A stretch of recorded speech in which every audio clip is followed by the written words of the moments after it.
Sa lagpas isang dekadang pamamayagpag ng Flip Top Battle League ay napakaraming pangyayari na ang nasaksihan natin. Mga kaganapan na masasabi nating nagmarka na sa isip ng mga MC at pati na rin sa ating mga taga-subaybay nito. Kaya naman welcome sa ating segment na Flip Top Top 10s. At ang tatalakayin natin ngayon ay ang Top 10 history na naganap sa liga ng Flip Top. Pero bago natin umpisahan, iniimbitahan kita na mag-subscribe sa ating second channel. Ito nga ay ang JM Lopez TV 2.0. Diyan ko naman in-upload yung top 5 Battle Dream Match na naganap sa liga ng Flip Top. Kaya pagkatapos mong panoorin ang video na to, ay maaari mo rin panoorin yung video na naka-upload sa ating second channel. Nakapin sa comment section yung link para hindi ka na mahirapan hanapin at syempre, subscribe mo na rin.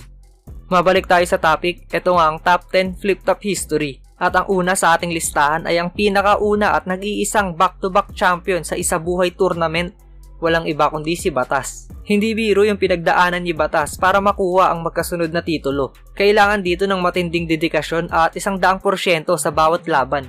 Kasi yung mag-champion ka ng isang beses sa tournament ay napakalaking bagay na. Yun pa kayang kunin mo yung 2 corona bilang kampiyon. Take note magkasunod na taon yung trinabaho yun. Kumbaga walang gaanong pahinga.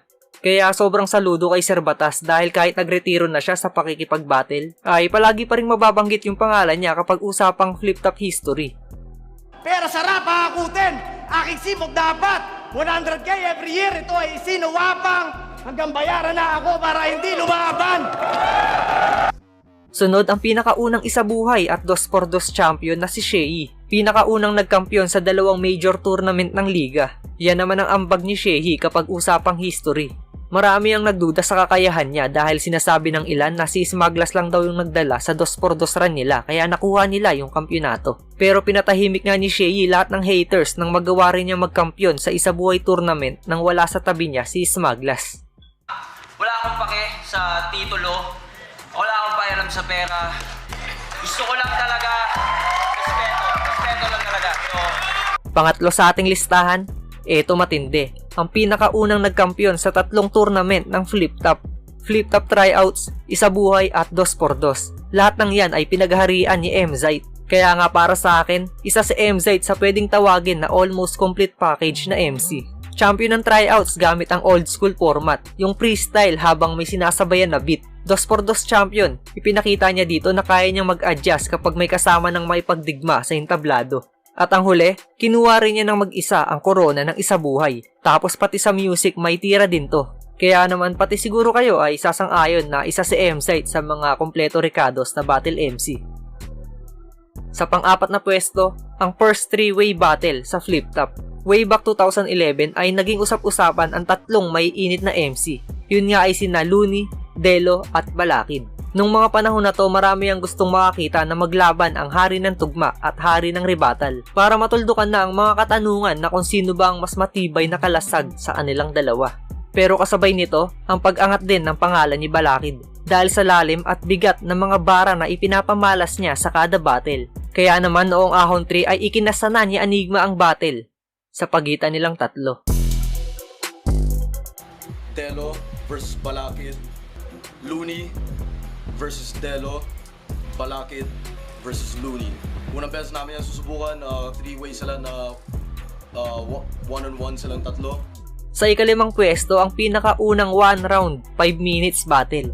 Naganap ito noong magkatapat si Apex at Balakid sa pinakaunang Universikulo event. Tig-1 round lang yung ibabanat nila pero tatagal naman ito ng 5 minuto. Naiiba kumpara sa typical na 3 rounds battle. Sobrang naging classic ng battle na to dahil kakaibang style clash ang ipinakita nila sa atin.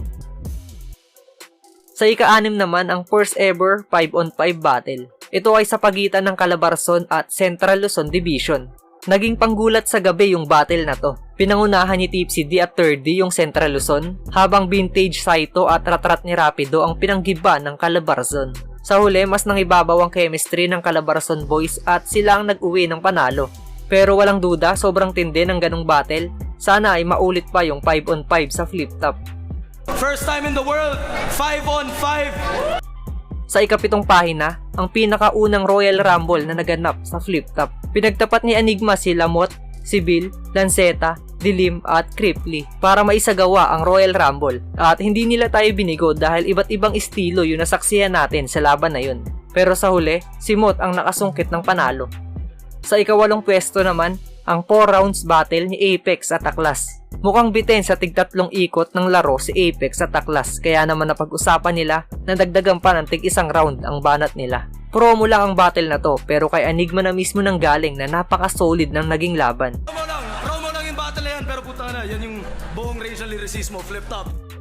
Nakalista naman sa pangsyam ang first MC versus PMC 2-on-2 battle. Ito ay sa pagitan nila Lil Sisa at Hearty the Bomb kontra kila Rapido at Mox1.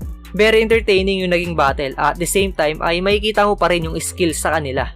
At yun, si Sir Enigma ang may kasalanan ng lahat. Dagdag ko lang para sa mga hindi nakakaalam. Dati nang naglaban si Lil Sisa at Hearty the Bomb at ganun din si Rapido at Mox1. Ang pang-10 at huli sa ating listahan, ang pinakaunang battle rematch sa liga ng Flip Top. Bihira mag-rematch dito. Kadalasan nangyayari yung ganyang bagay kapag pareho silang sumali sa tournament at dumating sa punto na sila na mismo yung magkatapat. Ganyan nga yung naging senaryo ni Rapido at Acer. Una silang naglaban sa Gubat 3 noong 2015 at sa sobrang ganda ng ipinakita nila, nauwi sa tabla ang laban. At makalipas nga ang 1 taon ay pareho silang sumali sa Isa Buhay tournament at nasa iisang bracket pa sila. Kaya naman pagkatapos nilang manalo sa unang yugto ng torneo, sila na muli ang nagkatapat. Ang pangalawang laban nila ay ginanap sa Aspakan 4 noong 2016 at sa punto na to, si Acer na ang tinanghal na panalo. At ayan nga ang top 10 history na naganap sa Flip Top. Sigurado na marami pa dito ang hindi na isama kaya abangan nyo dahil gagawa natin to ng part 2. Isa sa dahilan kaya ginawa ko ang video na to ay para magbalik tanaw at sariwain ang mga solidong battle sa Flip Top. Kaya kung na-miss mo ang mga battle na to, anytime pwede mo yung balikan at panoorin. Hanggang dito na lang ang ating usapan. Kung may alam din kayong history na naganap sa Flip Top, pwede nyo yan i-comment sa ibaba at babasahin nating lahat yan. Huwag mo rin kalimutan i-like ang video na to at mag-subscribe sa ating YouTube channel.